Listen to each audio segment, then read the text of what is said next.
Un jeune millionnaire pleure en recevant la nouvelle de la mort de son fils, mais une fillette mendiant apparaît et dit « Il est encore vivant. Je peux le prouver. » Laissant tout le monde sans voix. Avant de commencer l'histoire, n'oubliez pas de laisser un like et de vous abonner à la chaîne pour voir plus d'histoires comme celle-ci. Le téléphone d'Ethan Carter vibrait sur le bureau en chaîne de son bureau, au 42e étage du Carter Grand Hotel.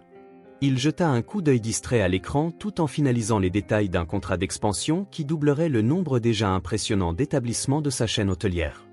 Normalement, il aurait ignoré cet appel, mais quelque chose, peut-être ce sixième sens parental, ou le fit décrocher. « Monsieur Carter ?»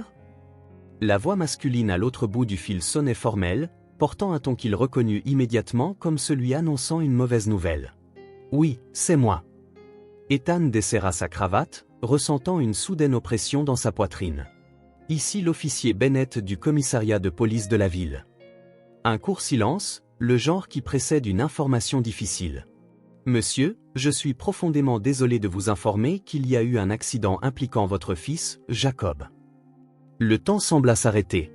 Le vaste bureau luxueux paraissait soudain se refermer autour de lui. Les mots qui suivirent arrivèrent au ralenti, chacun frappant plus fort que le précédent, son grave accident à la piscine du club, les ambulanciers ont tenté de le réanimer pendant près d'une heure, ils ont fait tout ce qu'ils pouvaient, il n'a pas survécu. Ethan n'arrivait pas à répondre. Le téléphone lui échappa des mains tremblantes, heurtant le bureau puis le tapis. Sa vision se brouilla, et un étrange son lointain, ses propres sanglots, parvint à ses oreilles. Après quelques secondes, il comprit. « Monsieur Carter, m'entendez-vous » Il récupéra le téléphone, ses doigts engourdis, la réalité semblant encore lointaine, comme s'il regardait la vie de quelqu'un d'autre. « Où est-il maintenant » La voix qui lui parvint était méconnaissable, brisée. « Il est à l'hôpital Saint-Maries, je suis désolé, monsieur. » Ethan raccrocha sans prononcer un mot de plus. Il resta immobile, les yeux fixés sur la paroi vitrée donnant sur la ville en contrebas, tandis que des larmes commençaient à couler librement. Jacob était allé au club avec la nourrice, Lisa. C'était le mardi, jour de la natation, comme cela se faisait chaque mardi depuis 6 mois. Il avait parlé avec lui ce matin-là, lors du petit déjeuner. Jacob était enthousiaste à l'idée de la leçon, il voulait montrer à l'instructeur qu'il pouvait plonger sans crainte. « Papa, aujourd'hui je vais nager comme un dauphin », avait-il dit, arborant un grand sourire malgré l'absence d'une de ses dents de devant. « Cela ne peut pas être vrai », murmura Ethan en se frottant le visage humide. « Cela ne peut pas arriver. » Le haut-parleur retentit, le surprenant. « Monsieur Carter, votre chauffeur est prêt, comme demandé », l'informa sa secrétaire, complètement inconsciente de la tragédie qui venait de se produire. Il ne se rappelait même pas avoir demandé la voiture, peut-être avait-il appuyé sur le bouton automatiquement, ou peut-être n'avait-ce pas été lui du tout. Plus rien n'avait de sens. L'hôpital Saint-Maries était un complexe moderne situé dans la partie est de la ville.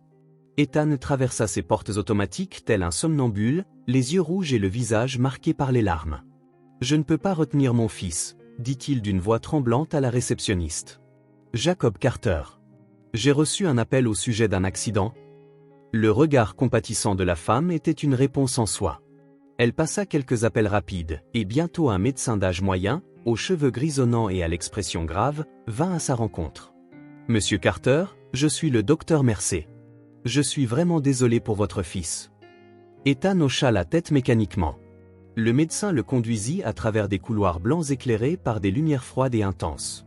Ces mots parvenaient à l'esprit confus d'Ethan par bribes, arrêt cardio-respiratoire, noyade, tentative prolongée de réanimation, absence de réponse, nous avons fait tout ce que nous pouvions.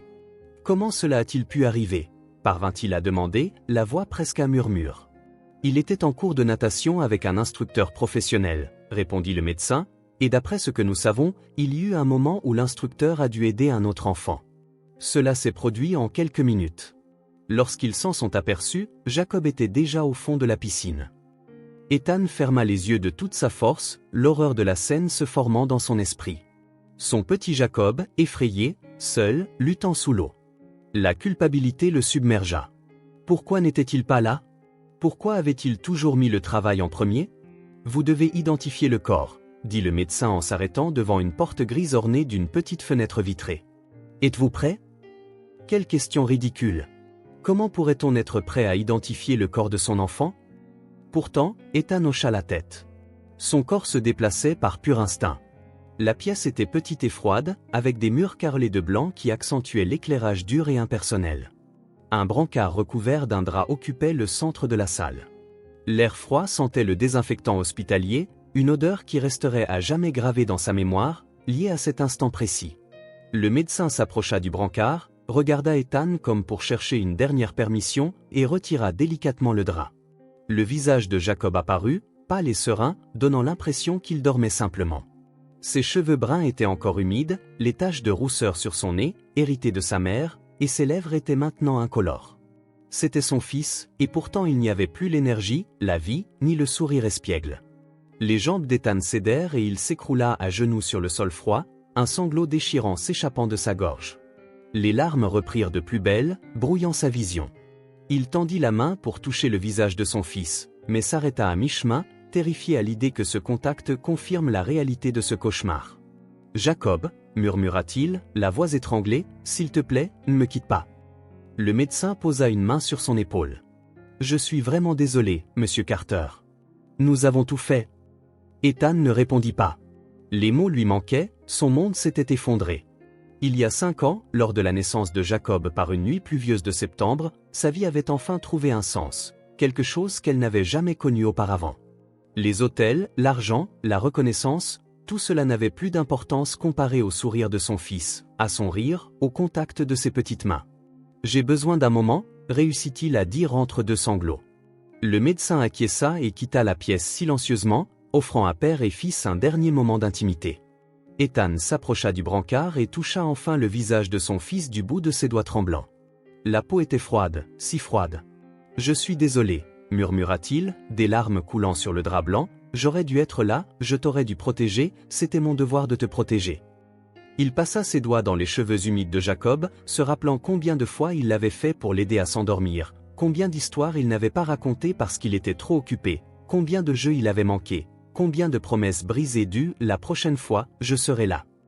Il resta là, pleurant sur le corps de son fils pendant une éternité, le temps n'ayant plus aucune signification. C'est le bourdonnement insistant de son téléphone qui le ramena à la réalité. Il regarda l'écran. « Lisa, la nourrice, c'est Miss Carter », dit-elle à travers des sanglots désespérés. « Je n'ai détourné les yeux que pendant une minute, je te jure par Dieu, il était avec l'instructeur. » Sa voix était un mélange d'hystérie et de culpabilité. Ethan n'eut pas la force de la consoler ou de la blâmer. Il raccrocha sans répondre. Il avait besoin de partir, l'air devenait trop lourd, étouffant. Le long couloir de l'hôpital semblait interminable alors qu'Ethan marchait, les pas traînants, le regard vide. Les gens le dévisageaient avec cette pitié particulière réservée à ceux qui ressentent une douleur absolue. Certains détournaient le regard, embarrassés d'assister à quelque chose d'aussi intime qu'un homme en deuil de son enfant. Il ne voulait voir personne, ne voulait parler à personne, il devait assimiler ce qui venait de se passer. Sans s'en rendre compte, il se retrouva devant une porte de sortie de secours. Il l'ouvrit et se retrouva dans une ruelle annexe de l'hôpital. Le ciel commençait à s'assombrir, le crépuscule peignant les nuages de couleurs intenses d'orange et de violet, bien trop vives pour une journée aussi sombre. L'air nocturne était frais, mais il ne le ressentait guère. Il s'appuya contre un mur de briques et glissa au sol, ses jambes trop faibles pour le soutenir, se blottissant contre ses genoux tel un enfant, et se laissa à nouveau aller aux sanglots, sans se soucier du regard des passants. Le grand Ethan Carter, l'homme qui avait bâti un empire hôtelier à partir de rien, était maintenant brisé, détruit, vaincu par la seule bataille qui ait jamais vraiment compté. C'est alors qu'il réalisa qu'il n'était pas seul dans la ruelle. Une petite silhouette émergea silencieusement des ombres, une fillette pas beaucoup plus âgée que Jacob, peut-être 5 ans, aux cheveux sombres et ébouriffés, vêtue de haillons sales, aux grands yeux vigilants semblant bien trop vieux pour son corps. « Monsieur » dit-elle doucement, presque en chuchotant. Ethan essaya d'essuyer ses larmes, surpris de voir un enfant seul à cette heure. « Tu ne devrais pas être ici, petite. C'est dangereux. Où sont tes parents ?» La fillette ne répondit pas. Elle jeta un coup d'œil vers la rue, comme pour vérifier si quelqu'un la suivait, puis s'approcha un peu plus. « Il est encore vivant, » dit-elle si doucement qu'Ethan n'en perdit presque pas une syllabe. « Je l'ai vu. » Les mots frappèrent Ethan tel un choc électrique. Il resta figé, essayant de comprendre. « Qu'est-ce que tu racontes ? Ton fils ?» Elle répondit, le regard fixé sur le sien, sans cligner des yeux. « Le garçon de la piscine n'est pas mort. » Je les ai vus l'emmener. Ethan sentit sa gorge se serrer. Était-ce une plaisanterie cruelle ou la confusion de l'enfant? Peut-être n'était-elle qu'une gamine sans abri en quête d'attention, inventant des histoires. Mais comment pouvait-elle connaître Jacob? Je l'ai vu, reprit-elle, encore plus doucement, comme si elle partageait un secret dangereux. J'étais au club. Ils m'ont laissé entrer par l'arrière. Parfois, quand Joe, le vigile, est de service, il me donne à manger de la cafétéria. Elle marqua une pause, jeta un regard furtif vers la rue, puis continua. J'ai vu ton fils dans la piscine. Je l'ai vu sortir en toussant, puis un homme en costume l'a pris. J'ai cru que c'était toi, mais ce n'était pas un homme en costume. Ethan agrippa désormais les épaules de la fillette avec plus de force qu'il ne l'avait voulu, l'adrénaline parcourant ses veines. À quoi ressemblait-il exactement? Que as-tu vu précisément? Un homme grand, aux cheveux gris sur les côtés, portant une grande montre brillante. Il a mis ton fils dans une grosse voiture noire, avant même que l'ambulance n'arrive. Elle s'arrêta. Le garçon portait un maillot de bain bleu avec des étoiles jaunes. Le cœur d'Ethan battait la chamade. C'était exactement la tenue de natation que Jacob aimait porter à chaque leçon. Comment cette fillette pouvait-elle connaître ce détail? Comment t'appelles-tu? Demanda-t-il, tentant de garder sa voix stable malgré les tremblements de son corps. Lily, répondit-elle en jetant un coup d'œil nerveux par-dessus son épaule. Je dois y aller maintenant. Je voulais juste te dire qu'il n'est pas mort. Elle tenta de se dégager, mais Ethan la retint peut-être trop fermement. L'espoir, si fragile soit-il, renaît comme une flamme. Attends, tu dois me tout raconter. Tu dois parler à la police. Lily secoua la tête vigoureusement, la peur évidente dans ses yeux. Je ne peux pas parler aux flics. Ils vont me renvoyer au refuge, ou pire, me forcer à vivre de nouveau avec les Wilkins. Un frisson parcourut son petit corps. Oui, s'il te plaît. La voix d'Ethan se brisa. C'est mon fils, mon unique fils? Quelque chose dans le désespoir d'Ethan sembla convaincre la fillette. Elle cessa de vouloir fuir et le regarda, l'évaluant avec une sagesse étonnamment précoce. J'ai vu la plaque d'immatriculation de la voiture. Elle ajouta doucement. Je l'ai noté, parce que c'était bizarre. J'ai l'habitude d'écrire les choses bizarres. Elle fouilla dans la poche déchirée de sa veste fanée et en sortit un morceau de papier froissé et sale. Ethan le prit de main tremblante. Un numéro de plaque d'immatriculation y était inscrit, écrit d'une écriture enfantine. Dans un coin du papier, se trouvait un dessin simple d'une montre. Comment puis-je être sûr que ce n'est pas une arnaque? Demanda-t-il, l'espoir luttant contre son scepticisme. Le garçon a une petite cicatrice derrière l'oreille droite, ajouta Lily sans hésiter. On dirait un petit éclair, comme celui d'Harry Potter. Le sang d'Ethan se glaça. Jacob portait vraiment cette cicatrice, résultat d'une chute survenue à l'âge de 3 ans, discrètement dissimulée par ses cheveux, une particularité que certains prenaient à la rigolade, affirmant que c'était le signe qu'il était spécial, comme le personnage de son livre préféré. Ce n'était rien de visible à moins d'être très proche. « Comment sais-tu cela » murmura Ethan, presque inaudible. Il était au bord de la piscine quand je suis entré. Il ajustait son bonnet de bain en se plaignant que ça lui faisait mal sur sa cicatrice. Il a enlevé son bonnet un instant, et j'ai vu la marque, quand l'un des instructeurs a demandé ce que c'était. Ethan ressentit une vertige soudaine et dut s'appuyer contre le mur. L'éventualité que la fillette dise la vérité, que Jacob soit peut-être vivant, était si écrasante qu'il avait du mal à respirer. Mais si Jacob était vivant, alors qu'il reposait sur ce brancard à la morgue, et pourquoi quelqu'un organiserait un stratagème aussi élaboré, si cruel? J'ai besoin de ton aide, Lily, dit-il en se mettant à genoux pour se mettre à la hauteur de ses yeux. Si ce que tu dis est vrai, mon fils est en danger. Quelqu'un l'a enlevé. Quelqu'un veut que je croie qu'il est mort. Lily hocha solennellement la tête. Je sais où est allée la voiture. Je l'ai suivie pendant quelques pâtés de maison, avant de la perdre de vue. Elle se dirigeait vers l'est, sur l'avenue principale. Une nouvelle détermination naquit en Ethan, remplaçant le désespoir paralysant. S'il existait ne serait-ce qu'une infime chance que Jacob soit vivant, il renverserait le monde pour le retrouver. Allons-y, dit-il en tendant la main vers Lily.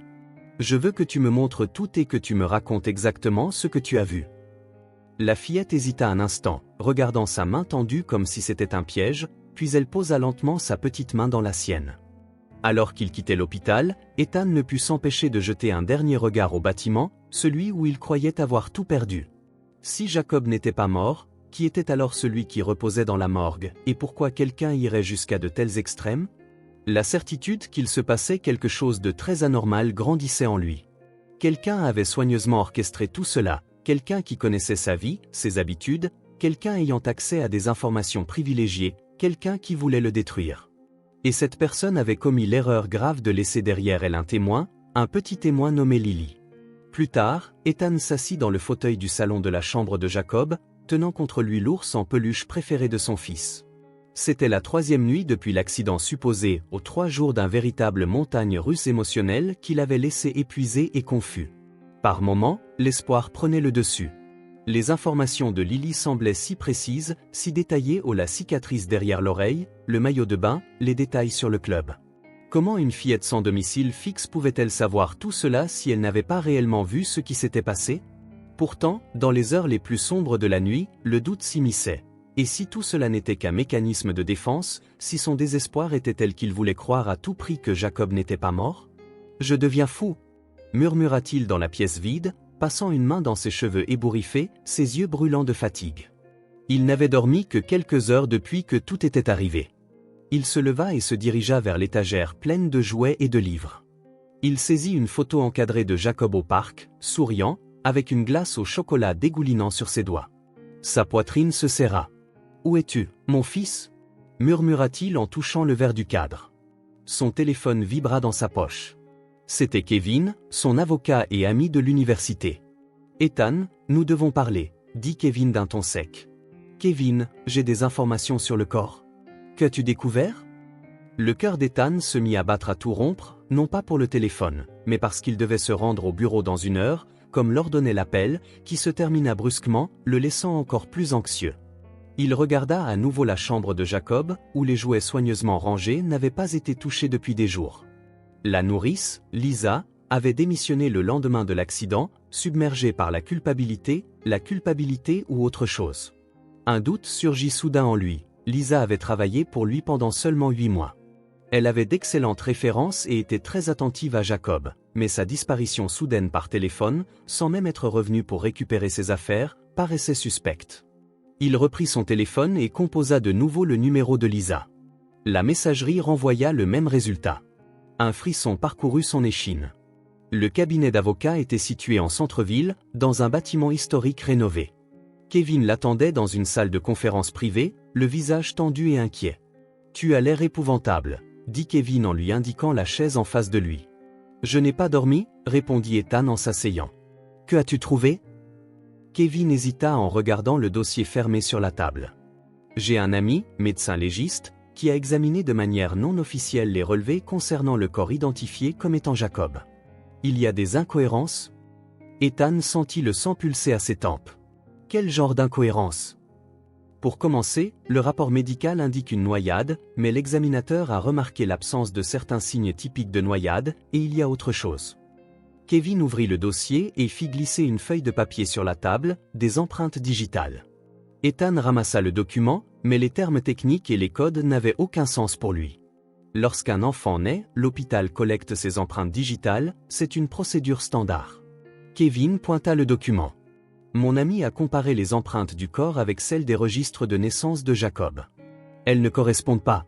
Un lourd silence s'installa entre eux. Alors, qui est dans la morgue ? Balbutia Ethan.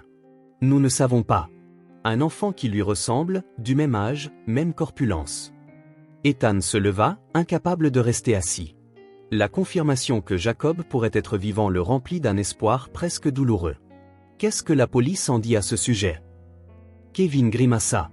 Voilà le problème, j'ai parlé au détective Monroe, officiellement en charge de l'affaire. Il a refusé de rouvrir l'enquête, affirmant qu'il était courant d'avoir de légères différences dans les empreintes d'un enfant. Il me disait que je m'inventais de faux espoirs. Cela n'a aucun sens, s'il y a le moindre doute. Exactement, interrompit Kevin. À moins qu'il ne soit impliqué. Ethan comprit alors l'ampleur de la situation. Quelqu'un au-dessus de lui ? Kevin hocha lentement la tête. Nous devons être prudents, Ethan. Si nous avons raison et que Jacob a vraiment été enlevé, que quelqu'un a simulé sa mort, nous sommes en présence de quelque chose de plus grand que ce que nous imaginions. Ethan se rassit, l'esprit en ébullition, pesant les possibilités. La fillette Lily avait mentionné un homme grand en costume, aux cheveux gris. Cela lui rappelait-il quelqu'un? Kevin, cela pourrait-il correspondre à quelqu'un que tu connais? Kevin réfléchit un instant.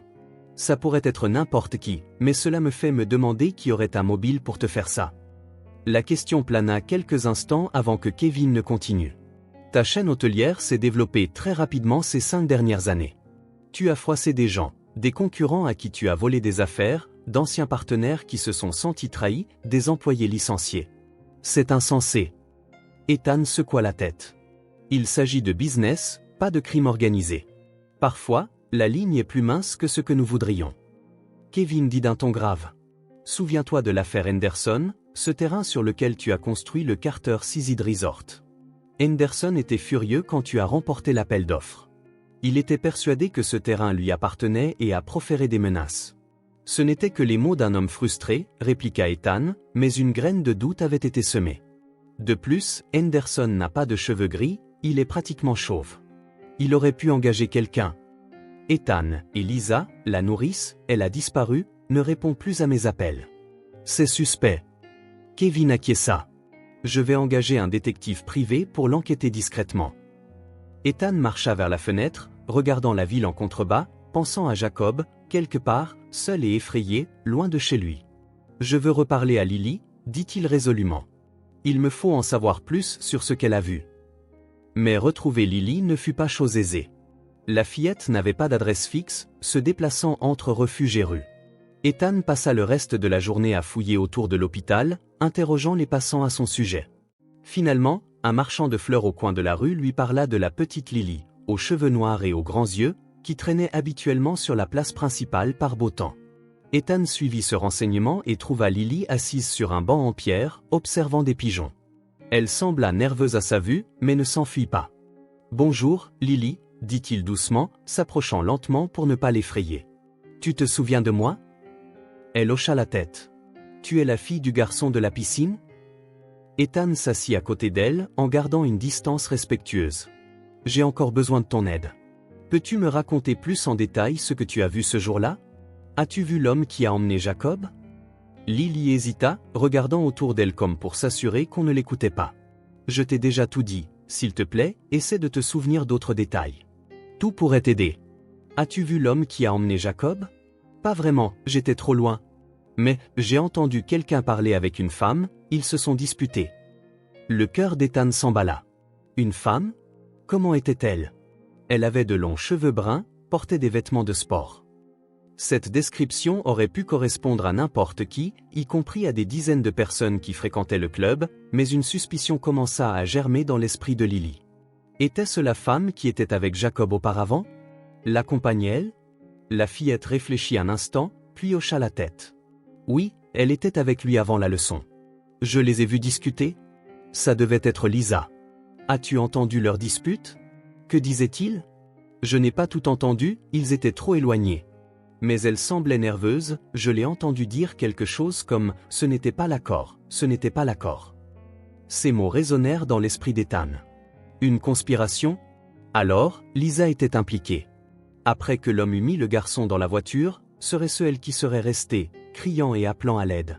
La colère monta en lui. « Merci, Lily, tu m'as beaucoup aidé. » Il hésita en remarquant ses vêtements usés, ses chaussures délabrées. « As-tu un endroit où loger? Es-tu en sécurité? » Elle haussa les épaules, mal à l'aise face à la question. « Ça ira. » Ethan sortit son portefeuille et lui offrit quelques billets. « Prends ça, pour manger et un endroit sûr où dormir. » Lily regarda l'argent avec méfiance, mais finit par accepter. « Merci.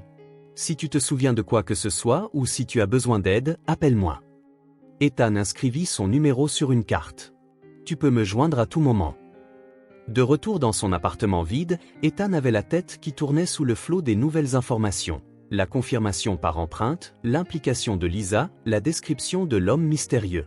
Des pièces d'un puzzle commençaient à s'assembler, formant une image incomplète. Il s'assit à son bureau et prit un carnet. Il devait organiser ses pensées, lister les coupables potentiels et leurs mobiles. Henderson, écrivit-il, pensant à l'homme d'affaires qui avait perdu l'appel d'offres pour le terrain côtier, un homme vindicatif avec des moyens, mais serait-il capable d'enlever un enfant? Lisa. Ajouta-t-il ensuite, la nourrice apparemment digne de confiance qui avait disparu après l'incident. Qui l'avait recrutée? Combien lui avait-on payé? Ses yeux se posèrent sur une photo d'amis sur son bureau où lui et son ancien partenaire, Richard Delaney, lors de l'inauguration de leur premier hôtel il y a 5 ans. Richard avait quitté le partenariat en de mauvais termes, affirmant qu'Ethan l'avait trahi lors des négociations. Richard, écrivit-il en frissonnant. Richard avait des cheveux gris aux tempes. Richard connaissait Jacob. Richard connaissait la cicatrice. Le téléphone sonna, interrompant ses pensées. C'était un numéro inconnu.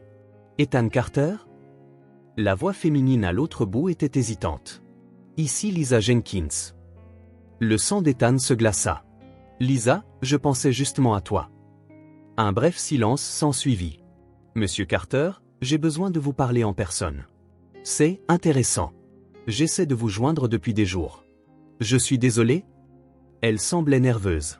J'avais peur, j'ai encore peur, mais je dois vous dire quelque chose à propos de Jacob. Le cœur d'Ethan bondit. Vous savez où il est? Pas exactement, mais j'ai des informations. Pouvez-vous que nous nous rencontrions dans un lieu public? L'instinct d'Ethan lui soufflait que cela pourrait être un piège, mais si Lisa savait vraiment quelque chose sur Jacob. Le café de la librairie Palmer, demain à 10 h. C'est fréquenté et il y a des caméras de sécurité. Je serai là, dit-elle avant de raccrocher. Ethan fixa son téléphone, submergé par un tourbillon d'émotions. Devrions-nous appeler Kevin? La police? Non, la police pourrait être impliquée. Et s'il surveillait ses appels? Ce n'était pas la première fois qu'il se demandait s'il devenait fou, entre paranoïa et conspiration. Les gens ordinaires n'inventaient pas de fausses morts et n'enlevaient pas des enfants. Puis il se souvint de ce que Kevin avait dit à propos des empreintes, ce n'était pas Jacob dans la morgue, mais un autre enfant. La confirmation scientifique indiquait que quelqu'un jouait un jeu cruel. Il regarda une photo de Jacob sur son bureau, son fils souriant lors d'un pique-nique. « Je vais te retrouver », promit-il à voix haute. « Peu importe qui est derrière tout ça, je te ramènerai. » La pensée de Jacob, seul et effrayé, était insupportable. S'il était encore en vie et désormais, Ethan en était presque certain, alors il y avait de l'espoir, et c'était tout ce qui comptait. Pourtant, une petite voix au fond de son esprit ne cessait de lui murmurer. Et si tout cela n'était qu'un mécanisme de défense, si son désespoir le faisait refuser d'accepter la mort de son fils? Ethan regarda la liste de noms qu'il avait notés, Henderson, Lisa, Richard, de vraies personnes avec des mobiles potentiels. Lily avec son récit précis et détaillé, et ses empreintes discordantes. Non, ce n'était pas de l'illusion, quelque chose de réel se passait. Une conspiration centrée sur son fils, sur sa souffrance. Il reprit l'ours en peluche de Jacob, en ressentant à nouveau la texture familière du jouet que son fils avait encaliné. « Tiens bon, Jacob, murmura-t-il. Papa arrive. » Le lendemain matin, Ethan arriva au café une demi-heure en avance. Il choisit une table offrant une vue dégagée sur l'entrée et les issues de secours, se sentant tel un personnage de film d'espionnage, analysant chaque personne entrant et évaluant les menaces potentielles. À 10h15, Lisa n'était toujours pas là. À 10h30, Ethan commença à douter de son arrivée. À 10h45, son téléphone sonna. « Monsieur Carter, » dit une voix tremblante, « je ne peux pas entrer, il me surveille. »« Lisa, qui vous surveille? Où êtes-vous? Ils ont dit qu'ils me tueraient si je vous parlais. » Elle pleurait maintenant, et ils feront du mal à Jacob, alors qu'il est vivant, selon ses dires, et maintenant, il était en danger aussi. « Lisa, s'il te plaît, dis-moi où tu te trouves. Je peux t'aider. Je peux vous protéger tous les deux. » Non, tu ne comprends pas, ils sont puissants, ils ont des agents partout. Une pause. « Je suis tellement désolé pour ce que j'ai fait. Ils m'ont payé, mais je ne savais pas qu'ils prendraient Jacob. Je pensais que c'était juste pour te faire peur, pour que tu paies. » Payer? Pourquoi? Qui sont-ils, Lisa? Un bruit se fit entendre à l'autre bout. Lisa halta. « Je dois y aller, ils arrivent. » Lisa attendit, puis la ligne se coupa. Ethan rappela immédiatement, mais ce fut directement la messagerie. Le cœur battant, il se dit que Jacob était vivant, Lisa l'avait confirmé, et maintenant, elle était en danger aussi. Qui que soit l'instigateur, il avait assez de pouvoir et d'influence pour terrifier Lisa au silence. Ce n'était pas seulement une question d'argent, c'était devenu personnel, lié à son passé, aux affaires qu'il avait construites, aux décisions qu'il avait prises. En regagnant sa voiture, Ethan se rendit compte qu'il était observé. Une voiture sombre stationnée en face de la rue le fixait ouvertement. Leurs regards se croisèrent, et l'homme esquissa un sourire froid et calculateur, puis démarra et s'éloigna lentement, comme pour lui envoyer un avertissement. Ethan en était certain, la conspiration était réelle, et maintenant, les conspirateurs voulaient qu'il sache qu'ils le surveillaient. Le jeu devenait de plus en plus dangereux, et Jacob se trouvait au centre de tout cela. La liste des noms sur le bureau d'Ethan s'allongeait. Chaque personne représentait un lien avec son passé, un ennemi potentiel, quelqu'un qui aurait pu avoir le mobile pour orchestrer l'enlèvement de Jacob. Il passa toute la nuit à examiner de vieux dossiers, contrats et emails, cherchant la moindre piste susceptible de révéler l'auteur de la disparition de son fils. Richard Delaney était en tête de liste. Son ancien partenaire avait quitté la société après une violente bataille pour les droits de participation. Richard avait affirmé qu'Ethan l'avait trahi en modifiant des clauses à la dernière minute. La lutte juridique avait duré 2 ans, se terminant par la ruine de Richard et sa promesse de vengeance. Ensuite, il y avait Martin Henderson, l'homme d'affaires qui avait perdu l'appel d'offres pour le terrain côtier destiné au Carter Seaside Resort, l'une des propriétés les plus rentables de la chaîne d'Ethan. Les menaces de Henderson à l'époque semblaient comme des mots vides, mais désormais ils portaient un sens différent dans l'esprit d'Ethan. Le troisième nom le surprit lorsqu'il l'écrivit, Christine, son ex-femme. Le divorce avait été civil en apparence, mais amer en profondeur. Elle avait obtenu une part importante de ses biens, mais elle n'avait jamais caché son ressentiment du fait qu'Ethan privilégiait le travail plutôt que la famille. Ira-t-elle jusqu'à utiliser leur propre enfant comme un outil de vengeance? Ethan secoua la tête, essayant de rejeter cette idée. Christine aimait Jacob malgré leurs problèmes, mais il laissa quand même son nom sur la liste. À ce stade, il ne pouvait exclure personne. Le téléphone sonna, interrompant ses pensées.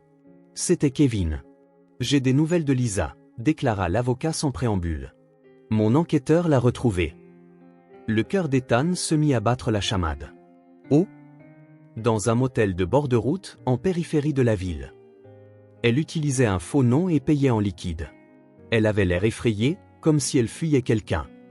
A-t-elle dit quoi que ce soit? Aucune chance. Lorsque mon homme est revenu avec des renforts pour l'aborder, la chambre était vide, mais elle avait laissé quelque chose derrière elle. Kevin fit une pause. Une clé USB. Je t'envoie le contenu maintenant. Ethan ouvrit l'email dès sa réception, il n'y avait qu'un seul fichier vidéo. Sa main tremblait lorsqu'il cliqua sur « Play ». Lisa apparut à l'écran, le visage pâle et marqué par la fatigue, avec de profondes cernes sous les yeux. « Monsieur Carter, quand vous verrez ceci, je serai probablement partie ou morte, » balbutia-t-elle nerveusement. « J'ai fait une terrible erreur. Ils m'ont approché il y a 6 mois, juste au moment où je commençais à travailler pour vous. On m'a offert de l'argent pour leur donner des informations sur votre routine, sur Jacob. Je n'avais aucune idée de ce qu'il tramait, je vous le jure. » Lisa jeta un regard furtif hors champ, comme si elle craignait d'être interrompue. Le jour de l'accident, je devais emmener Jacob à son cours de natation et m'absenter pendant 15 minutes en le confiant à l'instructeur. Il disait vouloir simplement l'effrayer, monter un faux scénario pour que vous payiez une rançon. Mais quand je suis revenu et que j'ai vu la confusion, l'ambulance, j'ai compris que le plan était bien pire, sanglota-t-elle en s'essuyant le visage. Jacob est vivant, Monsieur Carter. Ils l'ont emmené quelque part, je ne sais pas exactement, mais j'ai entendu mentionner une propriété isolée près des montagnes. Lisa se pencha vers la caméra. L'homme derrière tout cela utilise le nom de code d'amant. Je n'ai jamais vu son visage, il a toujours utilisé des intermédiaires, mais une fois, je les ai entendus dire que vous vous connaissiez du passé. La vidéo s'arrêta brusquement. Ethan fixa l'écran vide, son esprit analysant cette nouvelle information. Damian, ce nom ne lui évoquait rien. Il ne connaissait personne portant ce nom. Était-ce un alias? Il consulta à nouveau sa liste de suspects. Richard, Henderson et Christine, aucun d'eux ne correspondait au nom de code Damian.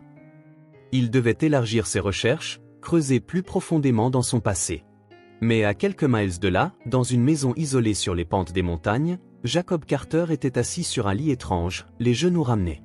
La pièce était en réalité agréable, une grande télévision, des jeux vidéo, des étagères remplies de jouets, mais ce n'était pas sa chambre et il voulait rentrer chez lui. Cela faisait 5 jours que l'homme aux cheveux gris l'avait emmené de la piscine, 5 jours loin de son père. Jacob avait beaucoup pleuré les premiers jours, mais désormais la tristesse laissait place à la détermination. Il devait être malin, comme les héros des livres que son père lui lisait au coucher. La porte s'ouvrit et une femme entra avec un plateau de sandwich et de jus. Elle était jolie, aux cheveux blonds, avec un sourire qui ne parvenait jamais à atteindre ses yeux. « C'est l'heure du déjeuner, Jacob », dit-elle en déposant le plateau sur la table. « Comment te sens-tu aujourd'hui » Jacob ne répondit pas, il avait décidé de ne pas parler aux adultes de la maison, ils n'étaient pas ses amis, peu importe la gentillesse feinte dont il faisait preuve, toujours en colère contre lui.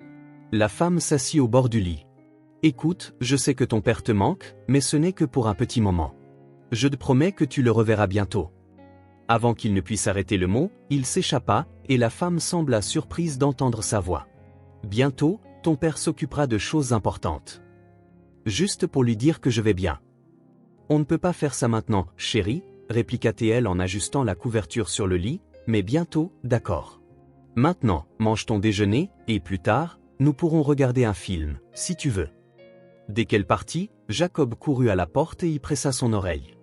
Il entendit des voix étouffées dans le couloir, les enfants devenant agités. La femme dit, « Ce n'est pas notre problème. » Une voix masculine répondit, « Damien le veut ici jusqu'à nouvel ordre. » Et si Carter découvrait ? Et s'il trouvait cet endroit ? Un rire sec retentit. Impossible, nous avons des personnes qui surveillent chacun de ses mouvements. S'il se rapproche trop, nous passons à la phase 2. Je n'aime pas la phase 2, murmura la femme. Les voix s'estompèrent. Jacob retourna se coucher, se demandant, phase 2, qu'est-ce que cela peut bien être ? Ça avait l'air dangereux. Il jeta un coup d'œil par la fenêtre. Il se trouvait au 2e étage, trop haut pour sauter. Et même s'il réussissait à sortir, il n'aurait aucune idée d'où il se trouvait, il ne voyait que des arbres et des montagnes lointaines. Mais il devait bien y avoir un moyen d'envoyer un message à son père, il ne pouvait s'y résoudre. Pendant ce temps, à l'extérieur de la maison de Christine, Ethan reçut un appel. « Jacob est vivant et je le retrouverai, avec ou sans ton aide. » En quittant la maison de Christine, Ethan trouva Lily qui l'attendait sur le trottoir. La fille semblait avoir le don d'apparaître dans les moments les plus difficiles. « Tu n'as pas abandonné, » déclara-t-elle, non sous forme de question, mais comme une affirmation. « Non, je n'ai pas abandonné, » répondit Ethan avec un petit sourire fatigué, bien que j'ai l'impression d'être le seul à ne pas l'avoir fait. « Je te crois, » dit Lily avec une conviction étonnante pour ses 5 ans. « Je sais ce que j'ai vu. » Ils se dirigèrent vers la voiture d'Ethan. « Tout le monde pense que je suis fou, » s'exclama-t-il, exaspéré. « Mon ex-femme, mon avocat, même la police. Les adultes ne croient généralement pas ce qu'ils ne veulent pas voir. » Lily haussa les épaules. « Au refuge, personne ne me croyait quand je disais que Madame Perkins volait notre argent, mais je l'ai vu prendre les pièces que nous avions gagnées au spectacle de Noël. » Il y avait dans les paroles simples de Lily une sagesse qui toucha Ethan. Les enfants voyaient souvent ce que les adultes, avec leurs préjugés et leurs attentes, ne pouvaient percevoir. « Où allons-nous maintenant ?» demanda Lily. Ethan hésita. Ce n'était pas juste d'impliquer un enfant dans son enquête dangereuse, mais Lily était sa seule véritable alliée, la seule qui avait réellement été témoin de ce qui s'était passé. « D'abord, je vais te chercher quelque chose à manger, ensuite j'ai besoin de vérifier quelque chose à mon bureau. » En chemin vers le restaurant, Ethan remarqua une voiture noire qui les suivait. Il essaya de s'en défaire en prenant des tournants au hasard, mais le véhicule maintenait une distance constante. « Je pense qu'on est suivi, » murmura-t-il en vérifiant le rétroviseur.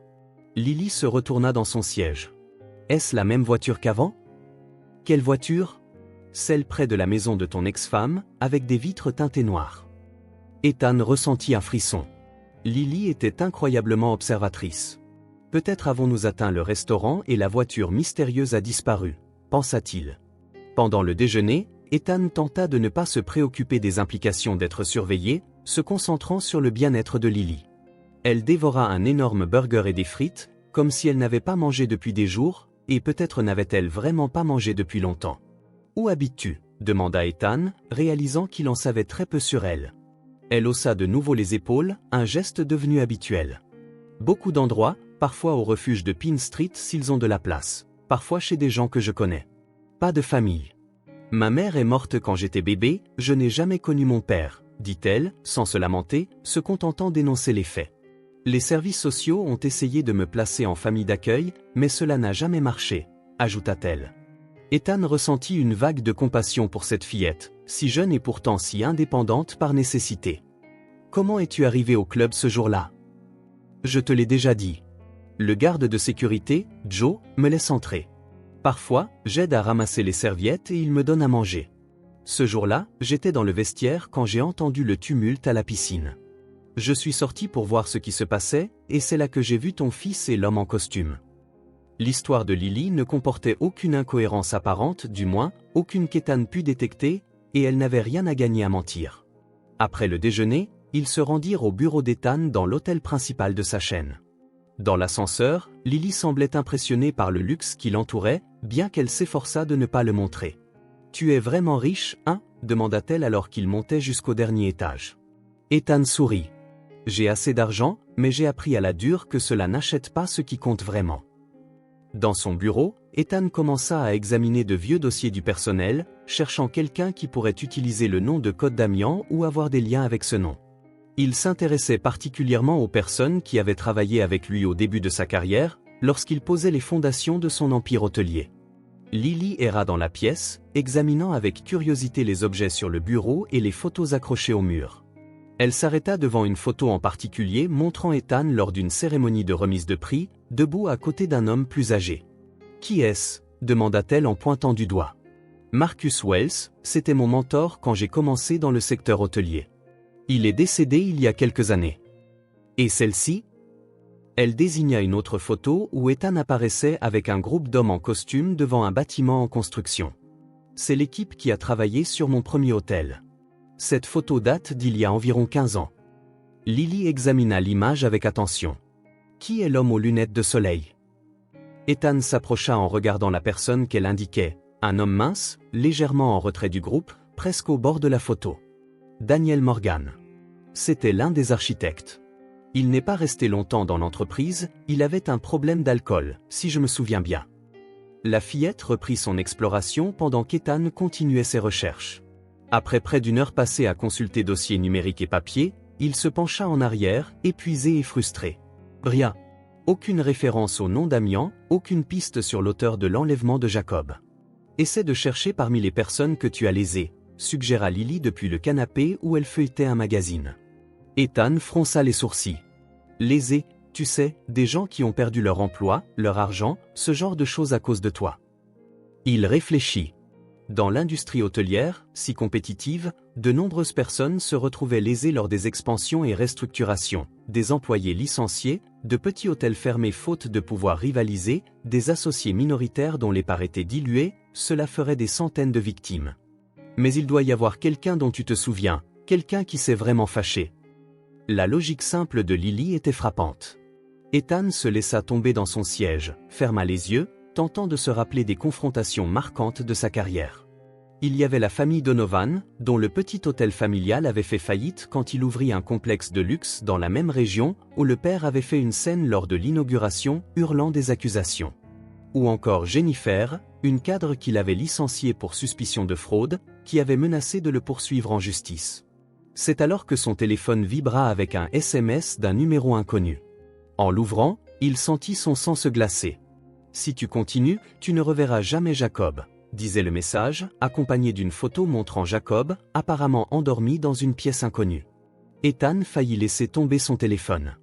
La confirmation qu'il attendait désespérément était là. Son fils était vivant, mais c'était aussi une menace claire. Arrête d'enquêter ou subis les conséquences. « Quoi ?» demanda Lily, remarquant son expression. Ethan lui montra le message. Ses yeux s'écarquillèrent. « Tu vois, je te l'avais dit, il était vivant. »« Oui, tu avais raison depuis le début. » Ethan fixa la photo, le cœur battant. L'image était partiellement sombre, mais il distingua que Jacob portait un pyjama qu'il ne reconnaissait pas, du moins, il semblait physiquement sain. Il tenta de tracer l'origine du texto, mais c'était un numéro jetable, impossible à remonter. « Ils ne veulent pas que tu continues à chercher », observa Lily. « Cela signifie que tu te rapproches », acquiesça lentement Ethan. « Oui, mais de quoi ? J'ai parcouru tout mon passé et je n'ai trouvé personne qui corresponde. Peut-être que tu ne regardes pas la bonne personne, ou peut-être les regardes-tu sans vraiment les voir. » Ces mots énigmatiques résonnèrent dans son esprit alors qu'Ethan fixait la photo de Jacob. Son fils était vivant, mais en danger maintenant, et il savait qu'il devait être extrêmement prudent. Il tenta de répondre au message « Je veux parler à mon fils, prouve-moi qu'il va bien. » Presque aussitôt, une réponse arriva « continue à creuser et la prochaine photo ne sera pas aussi agréable. La menace explicite fit bouillir le sang d'Ethan. Quoi qu'il en soit, ce daman était prêt à faire du mal à un garçon de 5 ans pour obtenir ce qu'il voulait, et cette pensée était insupportable. « Que faisons-nous maintenant » demanda Lily d'une voix faible. Ethan rangea son téléphone, une nouvelle détermination grandissant en lui. « Nous continuons à chercher, mais de manière plus discrète. Quoi qu'il arrive, il surveille chacun de mes mouvements. Il faut que je les devance. » Il observa les photos accrochées au mur, les visages souriants des personnes qui avaient marqué son parcours professionnel. Combien de ces sourires cachaient des rançures? Combien gardaient des secrets qui pourraient le mener jusqu'à celui qui avait enlevé Jacob? Nous les laisserons penser que j'ai abandonné, se dit-il, plus pour lui-même que pour Lily. Pendant ce temps, nous continuerons à suivre les pistes. Quelque part dans ce puzzle se trouve la réponse. Il jeta un nouvel œil à son téléphone, la menace toujours visible à l'écran.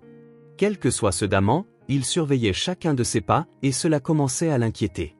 La vérité était plus proche que jamais, il le sentait, mais un faux pas pourrait coûter la vie à Jacob. La pluie tombait sans pitié sur la ville. Lorsqu'Ethan rencontra Frank Doyle au Corner Café, le détective privé, un homme d'âge moyen au visage marqué et au regard perçant, semblait déplacé parmi les jeunes baristas et les clients sur leurs ordinateurs portables. « J'ai quelque chose », déclara Frank d'un ton brusque en glissant un dossier vers Ethan dès qu'il s'assit. « Tu avais raison de suivre l'argent. » Au cours des 2 dernières semaines, après avoir reçu la photo et la menace, Ethan avait changé de tactique. Au lieu de confronter directement les suspects, il engagea Frank pour enquêter en coulisses pendant qu'il faisait semblant d'avoir abandonné la recherche. « Que as-tu trouvé ? Une transaction suspecte ? Lisa Jenkins, la nourrice, a reçu $50 000 sur son compte une semaine avant la disparition de Jacob. L'argent provenait d'une société écran appelée Nemesis Holdings. » Ethan fronça les sourcils. Némésie, dans la mythologie grecque, est la déesse de la vengeance, expliqua Frank en sirotant son café, de façon symbolique. Ne trouves-tu pas cela intéressant? As-tu pu remonter cette société? Frank hocha la tête. Cela a pris du temps. Ils étaient prudents, utilisant plusieurs couches de société écran, mais finalement, cela mène à une propriété. Il tourna une page dans le dossier, révélant des photos d'un manoir isolé, entouré d'arbres. Il se trouve en périphérie de la ville, dans les montagnes, isolé, sécurisé, un endroit parfait pour cacher quelqu'un. Ethan examina les images, un frisson lui parcourant l'échine. La maison était impressionnante, avec 3 étages, entourée d'un mur élevé, en retrait de la route, probablement sous surveillance. « As-tu pu voir l'intérieur » demanda-t-il. « Je n'ai pas approché suffisamment, c'est gardé par des caméras » répondit Frank avec un léger sourire. J'ai eu un renseignement d'un livreur de courses qui dessert l'endroit. Il m'a dit qu'il livrait des cookies aux pépites de chocolat et des céréales colorées, de la nourriture pour enfants. Le cœur d'Ethan battait la chamade. Jacob adorait les cookies aux pépites de chocolat. « À qui est officiellement la propriété » demanda-t-il. « Elle est enregistrée au nom d'Elna Weiss, mais je pense que ce n'est qu'une autre façade. » Plus intéressant. Frank tourna une autre page, montrant la photo d'un homme en costume quittant la propriété, un homme qui y venait régulièrement. « Tu le reconnais » Ethan examina la photo. L'homme avait les cheveux gris et était bien habillé, mais l'image était trop éloignée pour distinguer ses traits. « Je ne suis pas sûr, cela pourrait être n'importe qui. » Eh bien, j'ai lancé une recherche en reconnaissance faciale. Devine quoi? C'est Daniel Morgan. Daniel Morgan? Ethan chercha à se souvenir du nom, puis il se rappela de la photo dans son bureau mentionnant que l'architecte avait travaillé sur son premier hôtel. Exactement, mais son vrai nom n'est pas Daniel Morgan, c'est Damien Morris. Il l'a légalement changé après avoir quitté votre entreprise. Ethan eut l'impression de s'être fait frapper. Damant, il avait enfin un visage pour ce nom. Pourquoi ferait-il cela? Pourquoi utiliser un faux nom pour travailler avec moi? Frank haussa les épaules. C'est à toi de le découvrir, mais il y a une chose de plus. Il hésita. Lors de la vérification de fond, j'ai découvert que Damien Morris avait un fils qui est mort dans un accident de voiture il y a 7 ans. Le garçon avait 5 ans, le même âge que Jacob. Le ventre d'Ethan se noua. Quel est le plan maintenant? Demanda Frank. J'y vais. C'est fou, Carter, la maison est gardée. Si ce type a vraiment enlevé ton fils, c'est dangereux. Je n'ai pas le choix, c'est mon fils. Frank soupira, résigné. Je savais que tu dirais ça, c'est pour ça que j'ai fait une reconnaissance de base. Il sortit une petite carte. Il y a un point faible à l'arrière de la propriété. Le mur est plus bas près d'un grand arbre et la sécurité semble concentrée à l'avant. Ethan étudia la carte, l'adrénaline lui parcourant les veines. Ce soir serait idéal. Une tempête approche, la pluie et le bruit pourraient te couvrir. Ethan acquiesça. Je vais rassembler les documents ce soir. La pluie s'était transformée en une violente tempête. Lorsqu'Ethan gara sa voiture de location sur une route secondaire, à environ 1 mile de la propriété, il était vêtu entièrement de noir, portant un sac à dos contenant des outils de base, une lampe de poche et un téléphone de rechange avec GPS. Frank avait proposé de se joindre à lui, mais Ethan refusa.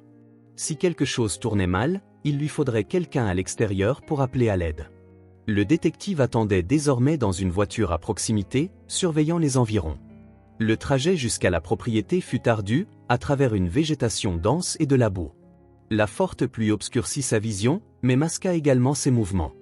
Lorsqu'il aperçut enfin les murs du manoir, il s'arrêta pour reprendre son souffle et évaluer la situation. Comme Frank l'avait dit, la sécurité était concentrée à l'entrée principale. Il contourna jusqu'à trouver l'endroit mentionné par le détective, une section du mur partiellement dissimulée par un grand arbre, dont les branches pendaient sur la barrière. Ethan vérifia la présence de caméras visibles et commença à grimper. Les branches, glissantes à cause de la pluie, ne l'arrêtèrent pas, le désespoir le poussa à avancer. Atteignant une épaisse branche qui dépassait le mur, il se rampa soigneusement puis se laissa tomber silencieusement de l'autre côté. L'arrière-cour était spacieuse et bien entretenue, avec un éclairage minimal en raison de la tempête.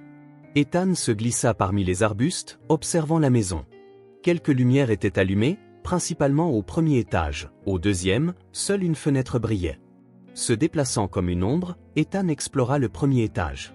Il découvrit un salon luxueux, un bureau, une salle à manger formelle, le tout décoré avec un goût coûteux et impersonnel, tel un reportage de magazine. Aucune trace de Jacob ni d'indice qu'un enfant vivait ici. Un large escalier menait au deuxième étage.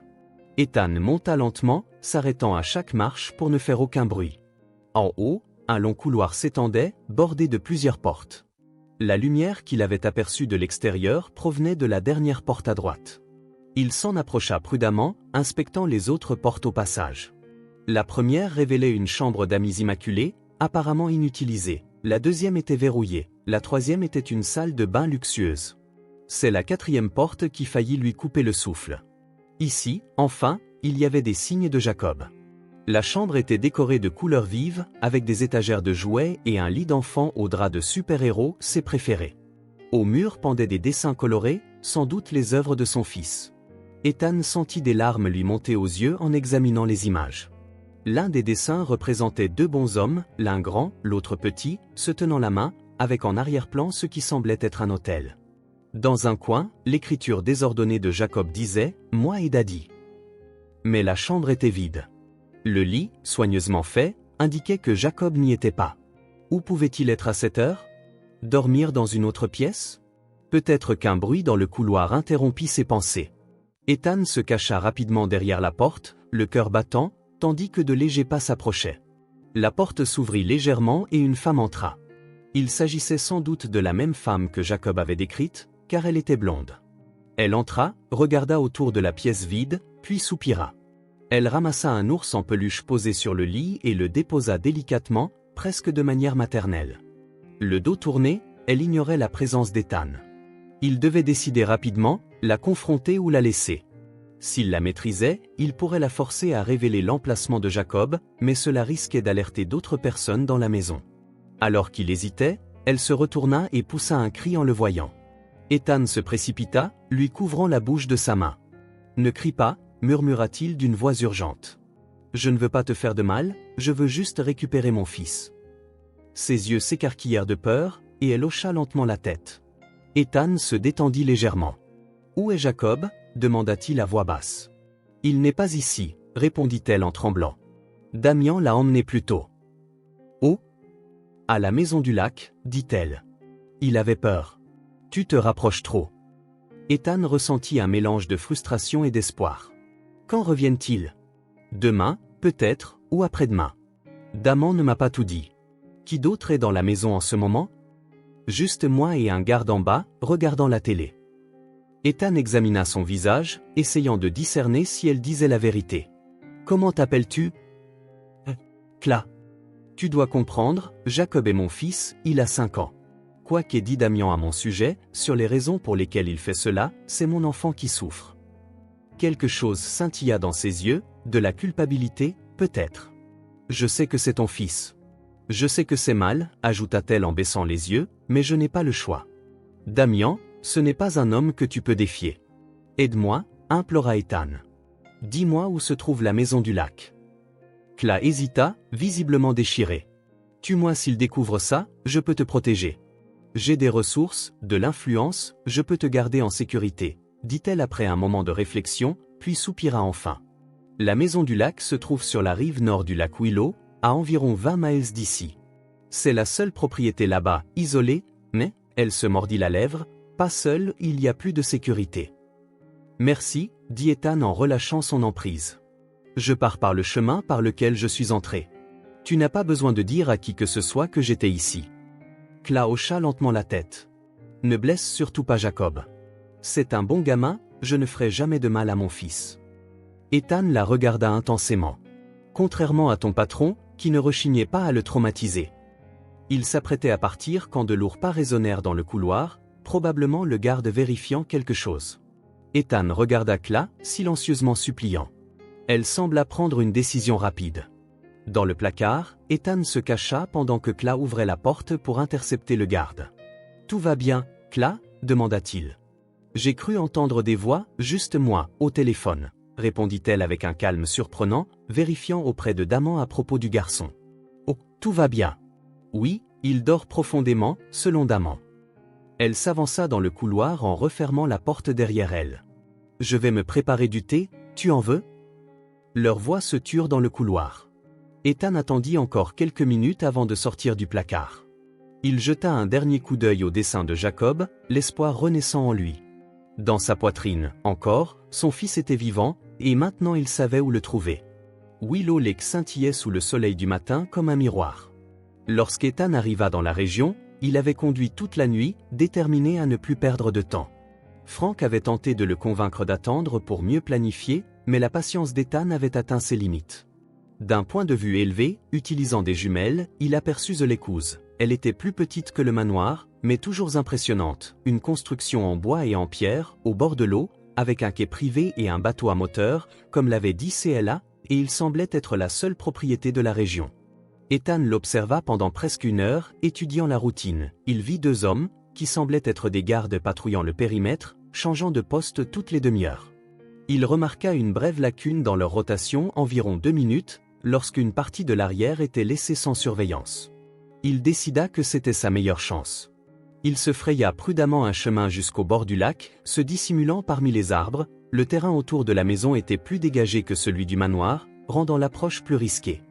Il attendit patiemment que les gardes échangent de poste à nouveau. Pendant cet intervalle court, il se précipita, accroupi, vers l'arrière de la maison, là où un pont en bois s'avançait sur l'eau. Il se glissa sous la structure, le cœur battant si fort qu'il craignait que son bruit ne soit audible depuis sa cachette.